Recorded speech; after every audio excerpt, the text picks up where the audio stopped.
Good afternoon, guys. It's David Fox here with Black Projects 51. I'm going to try to do two or three video postings today. This will be one of them, obviously. Um, some more work finish touches on the Area 51 captured UFO diorama. The one for Timothy Alberino, not the triangular one, but the round one in the hangar bay. I had to do some additional work on it today. I think I remember saying to you guys a few days ago that the outside unfinished perimeter of that diorama, the three walls, if you will, left, right, and back, um, the right side as you look at it, and the back side, well, the right side as you look at it was already painted black, so I didn't have to do that. But the big wall across the back and the one on the right or the left side, yeah. So the left side needed a coat of black paint on the outside of it, and then the back of it did. So that's what I did. The right side was already done, so I did that. But in the prepping process, one of the little bright red flashing LED that was over the garage door, if you will, on the left side. Uh, the wire just pulled out of the shrink wrap, and so I had to pull that LED out. It was a cakewalk, no big deal, and replace it with another one. It was a minor setback, but I got everything closed up nicer. You know, while I was had it in my hands, I was looking at it. Now it's sitting over here on the bench. I put some of this product here. I think I already shared this with you guys. It's supposed to dry ultra glossy. It's not looking like it's doing that, at least on the dome on the top, because um, the stuff I'd put on there before started curling up around the edges and stuff. So I was able to peel it off on all the little slotted windows as well as the green dome on the top, peel it right off, clean it, and then lay down some of that product I just showed you. But it is drying, but it's a little thicker in the edges where it kind of pooled around the perimeter, like on that dome. Uh, it's not um, drying super glossy, which is okay. Um, but it does look way better than it did. So, you know, once that dries, I may, while I still have it, um, go ahead and put one more coat on. I just had to use a flat brush. This one, you can see how big it is, just for reference for you guys. Um, if you are so inclined to do a similar project, and then for the little windows, I use this one, which you can see it's about half the width of the other one. So just sharing that with you guys in case you find yourself in a similar circumstance, uh, doing a similar task, you'll have a heads up. So I did that. The fire extinguisher came off, so I had to reposition it, you know. But I made sure I put a little extra glue down. I still use, for certain applications, uh, this Testors modeler cement. I've had this tube for a while. I ordered some new stuff, but this stuff I think is way past its cure date because the last time I used this was prior to me starting back up here about a month ago, month and a half ago. Uh, that glue had not been used in about 3 years, but it still works. It's just more thicker and jelly-like, um, and it seems to cook off way faster than a fresh tube would. So, just a heads up on that front as well. Um,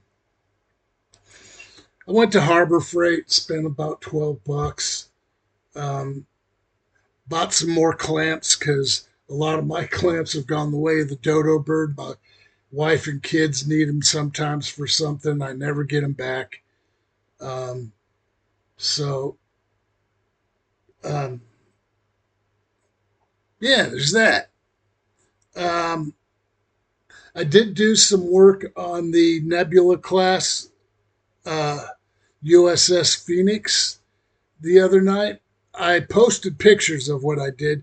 I just did some little bit of sanding and puttying work on some blemishes because I'm getting ready to. I want to get that thing ready to paint, but because of all the electrical stuff, I think I'm going to start with the secondary hull, get all the wiring and lighting in it for all the spots, get them all done, and make sure they're working and make sure the connections are secure and yada, yada, yada. Test them, test them, test them, test them before you close it up permanently. Um, yeah, so I've got some micro, what do they call them, SMDs or whatever, the little super tiny um, LEDs. What I have a concern with is the nav lights on the saucer on the right side. They're let's see, right side's red and left side's green, I believe. Pretty sure. Anyways, those LEDs I drilled out the holes for, I think they're, I remember looking up some resource material to try to get an idea of the size of those nav lights on the saucer. You know, I didn't want some big, goofy, clumsy looking thing that I've seen some people do just to put a light effect there. I want it to be as close to uh, scale and to the sh- shooting model. So the prop that was used. So I am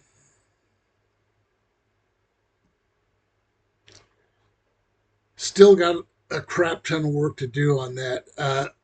While wires have to be routed and secured, and I'm going to have to start with the array on the top back. You know, that triangular shaped piece. I'm going to have to get the lights in that and make sure everything's hunky dory, and and make sure that when I install them, I'm not too worried about, you know, when I install these lights that they all necessarily have the proper, you know, I got a little motherboard for aircraft navigation lights which I'm hooking up to it, and I'm hoping that everything will um, sort itself out as I go and it won't be too much brain work. I mean, a lot of you guys have done this stuff repeatedly over the years, and like I said, I'm a little rusty, and I know I am, so I'm really overthinking probably a lot of stuff, but I want to do things the best possible way I can with what I have, which you know, you guys have seen my studio here with the pictures I posted. I'm pretty well set up, but what I really want to do is get my situation with my new 3D printer, uh, get that rolling so I can go ahead and start doing some models. My first run with a flat clear piece, or it was just a slightly formed uh, print. It was, I think, supposed to be a windshield, or I'm not sure, for an F-302, the Stargate SG-1 fighter, interstellar fighter. Yeah, that print failed. It separated from the build plate and was all malformed. And you can actually see in it, and I showed it to you that day, that you could see the separation point. So it failed. So I'm gonna do the test print on that thing. Maybe that's part of the calibration process, is letting it run through those parameters, because technically, other than some unique elements that you might be required to change to while you're doing your build plate setup of your project, um, I don't know if these printers, especially this being the latest and greatest supposedly, um, how intuitive they are. And you know, I know that, I see guys always using the USB on this 16K Elegoo. Uh, I see them constantly doing test runs just with the software as it's loaded from the factory. Once they get Chit2Box and what other applications set up, you know, all that, all the software requirements, uh, they seem to be just running them out of the gate. And I wanted to do something that I could use as a test piece, but that didn't work. So maybe doing these actual test prints that they have built in the system for you, that software, I may go ahead and do that, because that may help set the X and Z and Y axes. You know, I I had to move everything around on the benches back there, so they're not level. They were level, but they're not now, so I got to do that all over again. What a pain in the butt. Uh, Even though they say the 16K's got a self-leveling build plate, overall the machine should be level, because um, I don't think there's a yaw, roll, and pitch gyroscope in that printer that would help correct whatever offsets in its leveling may exist. So, yeah, so I got all that to sort out. I'll be up late tonight. My wife and son were out doing x rays. My wife took a portable x ray technician job, but she also works at the hospital as a x-ray tech. So she's been doing it now for, I don't know, 10, 11 years. So anyways, I digress again. So yeah, I did some more channeling out, slots in the array, those two triangular pieces. I thought I'd be a little, safe than sorry, as far as giving those things a little bit more flexibility as they lay in those channels. And one thing you want to do when you're laying out a wiring diagram, you don't want everything, when you're, putting a wire from point A to point B, for example, you don't want to have it stretched so tight that vibrations and over time, and it's sitting there static. And if it's not in a climate controlled environment, expansion and contraction, those wires can bust loose from their moorings, if you will, from their attach points. So it's good to put a little play in your wiring So if you ever have to disassemble, you're not sitting there fighting against the wires to. What I like to do typically is at least coil it up and then uh, put some strong tape across there. A good quality 3M UL listed electrical tape will do the job. Um, but yeah, you can also use double sided tape. I would recommend Gorilla Tape or Alien Tape. If you use those to put in your strip lighting, for example, strip LEDs or um, other stuff too. It's not just for electrical systems. When you want something that really needs to be permanent, you go with the best thing you can. And, we got two-part epoxies, we've got assorted UV clearing resin glues um, where you have to cure them with UV lights, which I do have a simple UV light right here, but it doubles as a regular flashlight too, so that's good. I don't know if it goes to UV right away. Let me see here. Now it's on UV. Yeah, it turns, wow. Go blind on that thing, man. It's got like 15 different functions. But so yeah, uh, just sharing some basic build up techniques. Always you always want to give yourself extra where you can. Extra strength, extra bonding, extra room, um, extra caution, you know, all this stuff because and pay attention to the details. Once you get to a point where you think you're good to close things up, pause.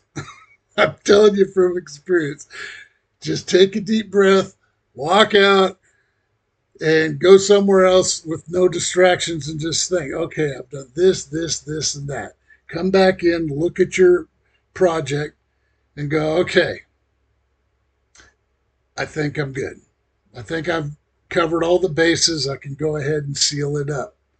When there's ways you can get um, very creative and make things where you can open them up later to replace like batteries or LEDs or whatever.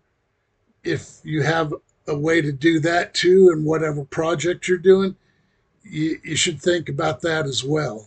Um, Always be patient, especially if you have a client base. I have a client of one right now. Um, you really want to do right by the person paying you to do the projects for them. You should put your best effort out. If you mess something up, don't, they won't notice it. I was going to do that with the domes and the windows, but that crap started peeling up around the corners, so I stripped it all out. I was able just to take these tweezers here and grab the corner of them and yank that coating off. I cleaned it real quick and I used the brushes I showed you at first. Use those with that product I showed you, the acrylic varnish. And I very gently, it's supposed to self level, and it did. Um, I tried to work out all the little air bubbles. Usually, those things, as the product starts to dry, cure, it'll outgas. And for stuff that's ready mixed, it generally will outgas and level itself. And when you're done, you got a really nice, pristine, smooth finish. Um, but when you got a two-part components, if you mix too much hardener to your base material, liquid, then you get what's called, well, you get accelerated curing, but the product, because you didn't mix it 50-50, for example, maybe you mixed it 70-40. What? No, 70-30, right? 7, 8, 9, 10. Yeah, 70-30, 60-40. Okay. So, sorry, my, it feels like I got little tiny gremlins marching around on the end of my nose. Um, don't ask me where I got that analogy.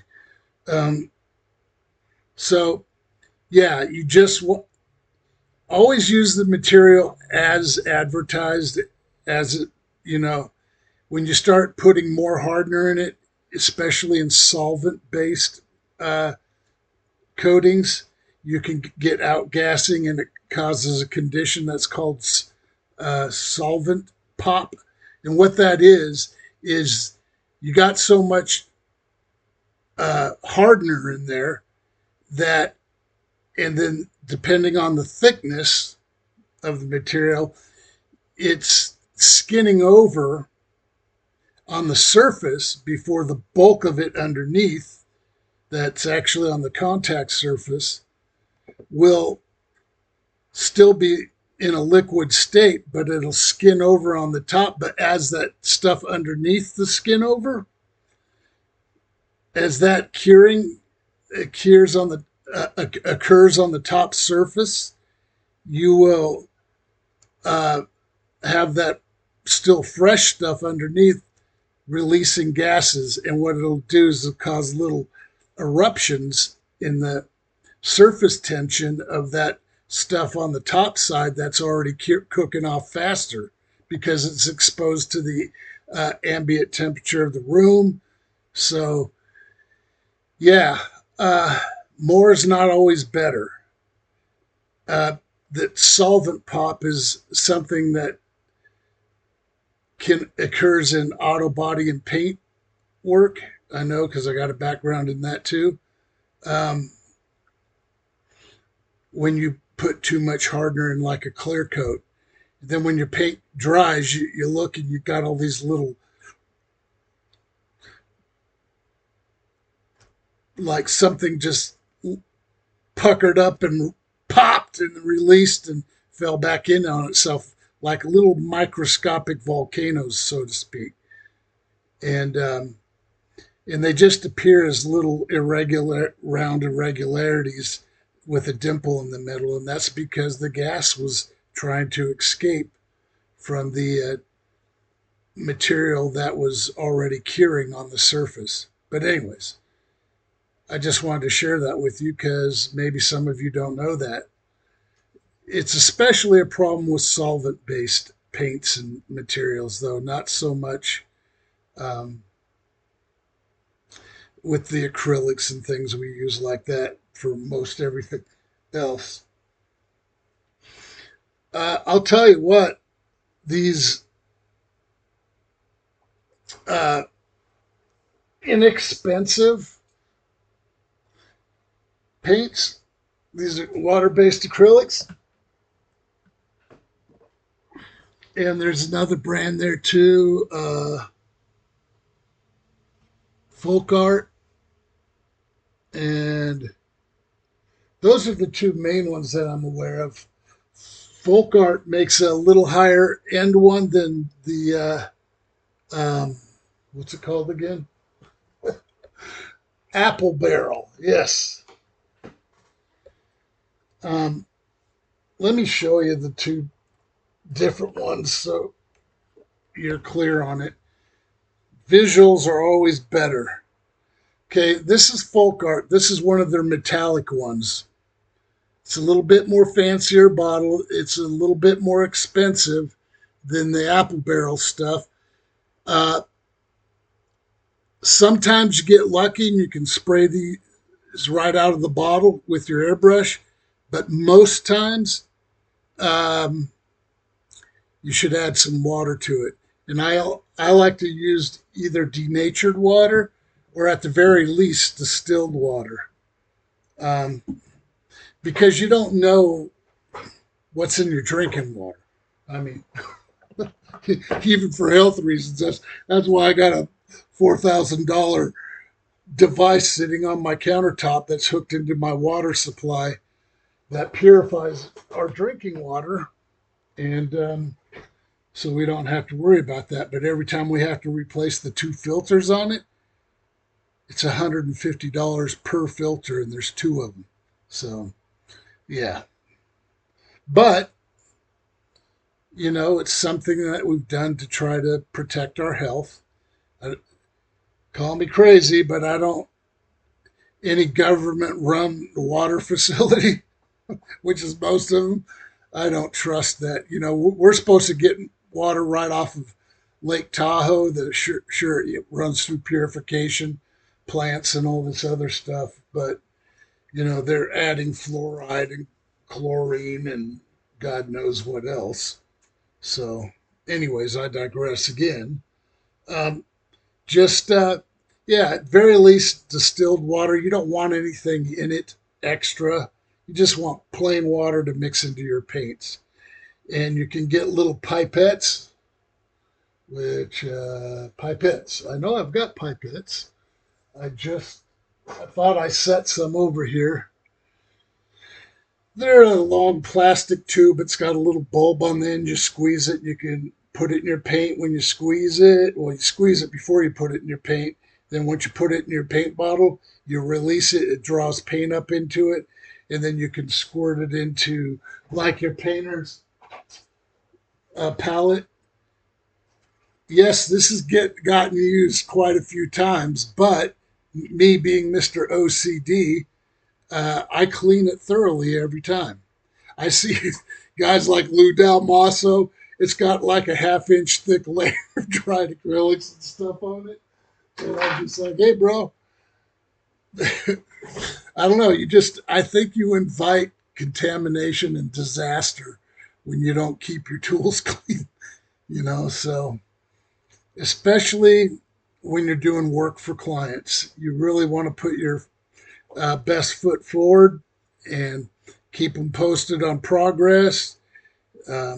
Like I send Timothy, I've sent him updates on the model here in the last 2 months, just so he can see it. And he's jonesing to get it.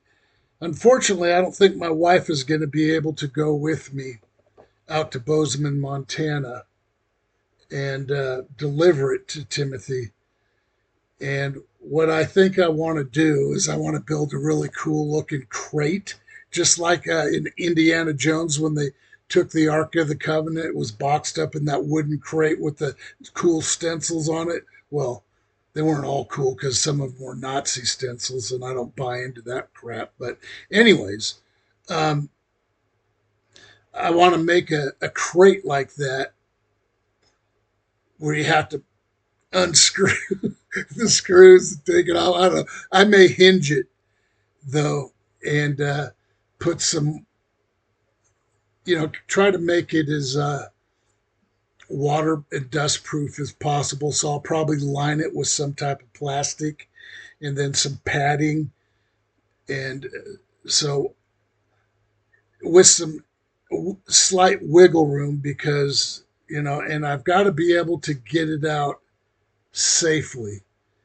I'm thinking if I have a hinged from the back lid and then make it so the front hinges down to where the top's open and then the front's open and just pull that thing out.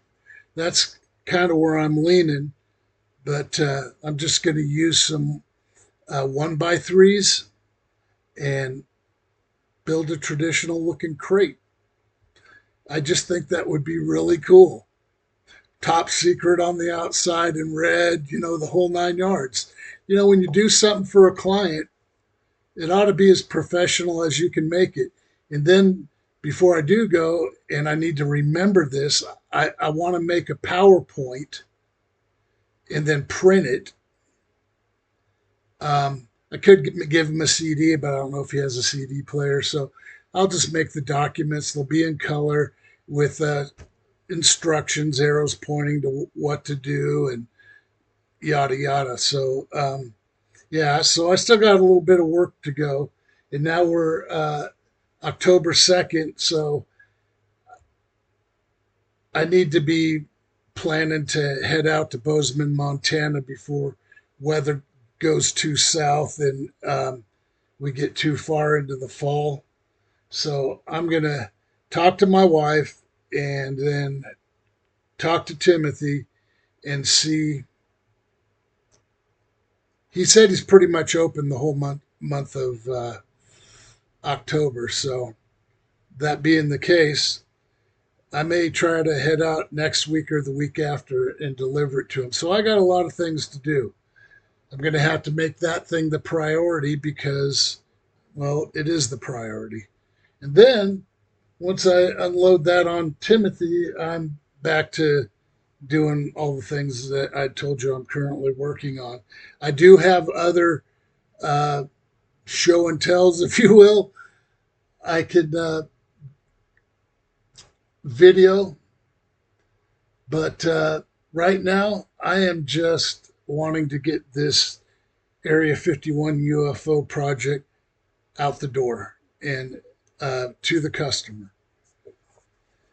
So there's that.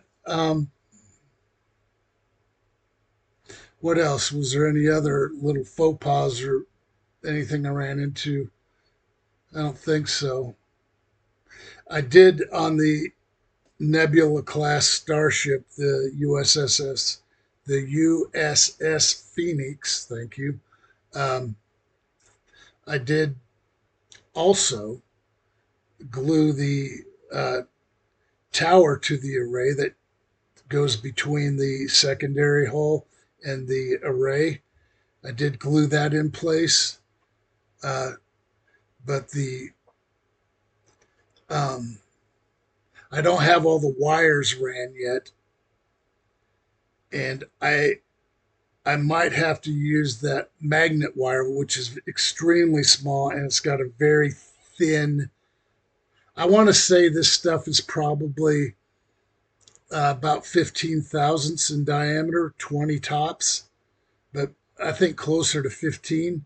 And then it's got like an almost painted, uh, thin insulating uh, skin on it, which you can take your fingernails and remove it. So that stuff is really good for places where you've got a where you don't have a surplus of room. And I'm thinking on the Enterprise D saucer for the nav lights because the nav lights you got one on the top and bottom on the left and right side of the saucer, and their orientation is the same.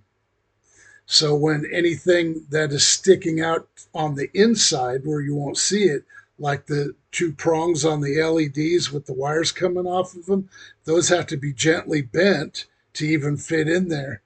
That's why I was mentioning earlier I might have to go with those little micro-sized jobs, and I got to do some research and see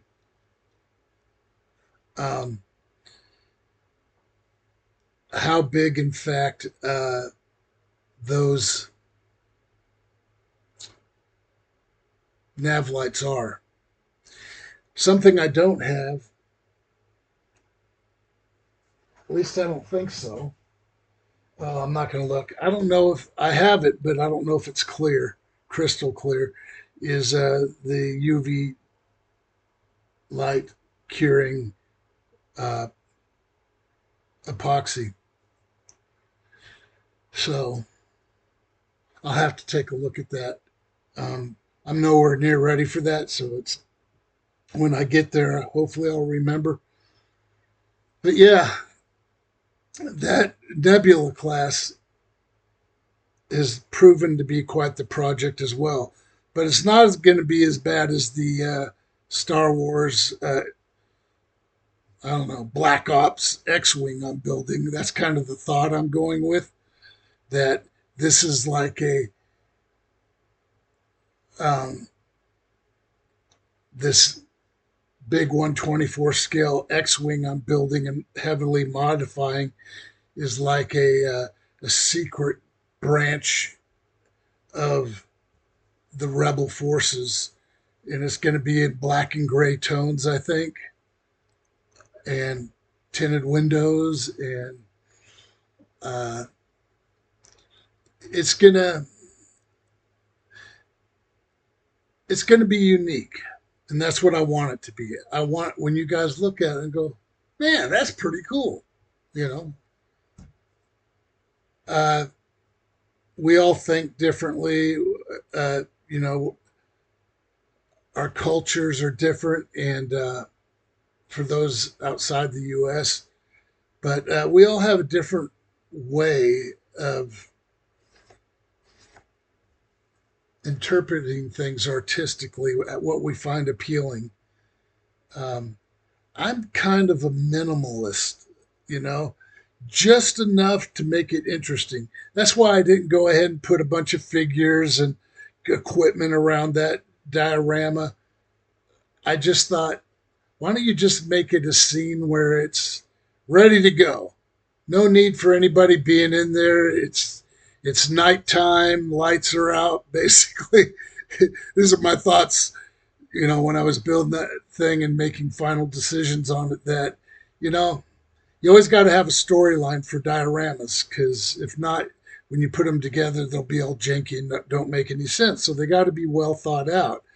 There's a lot of things I could have done better on that, but I guess I wanted Timothy just when he looked at it, it was a fun moment in his mind and his thinking when he sees it.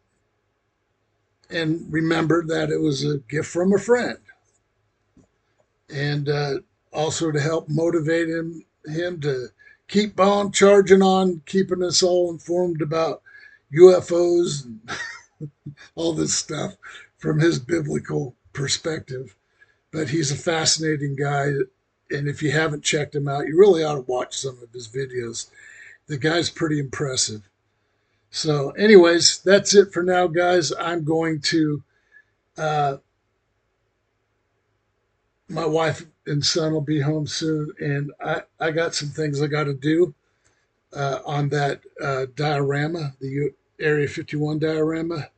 Right now, I'm just waiting for that coating I put on the green transparencies on the saucer. I'm just waiting for that to completely clear out because as it dries, it goes on opaque, but once it goes on white like Elmer's glue.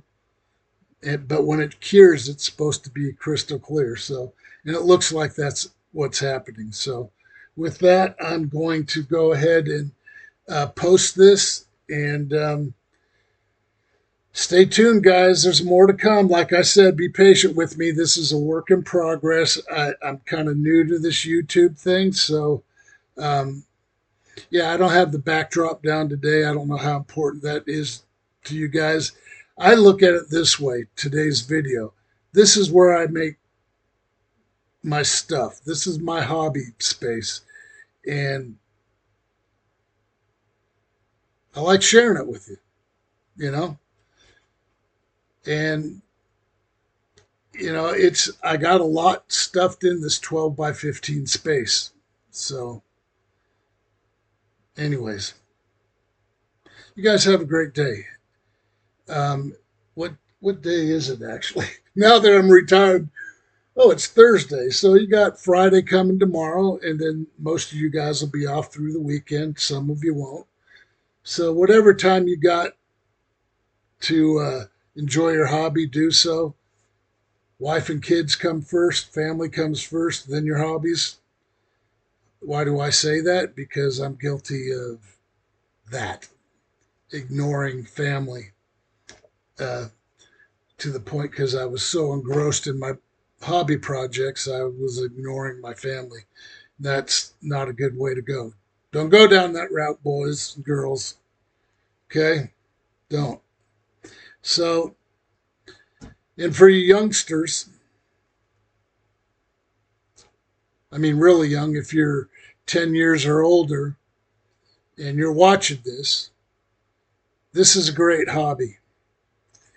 If you really get into it and you learn how to scratch build and do all these things, it's a, a whole lot of engineering principles, artistic principles, uh, thinking outside the box, creativeness. It gets the creative juices going, if you will. Your mind gets in this place to where, okay, I got a situation here that I need to resolve and I want to make it as good as I can possibly make it. How am I going to get there? And what do I have to help me get there? Take an inventory, you know. Always think things through. And if you have to write it down or draw it, do it. Just something to help keep your mind clear when you're coming back to the project, maybe after a few days of not doing anything. And then, you know, you'll remember where you left off and what your thought process was if you got something unique you want to try or do or whatever. So I just want to make sure I get everything out that I wanted to say on this particular video. And I think I did. If not, I'll catch you on the next one. Other than that, you know, you guys hang in there. God bless, and I'll see you later. Peace.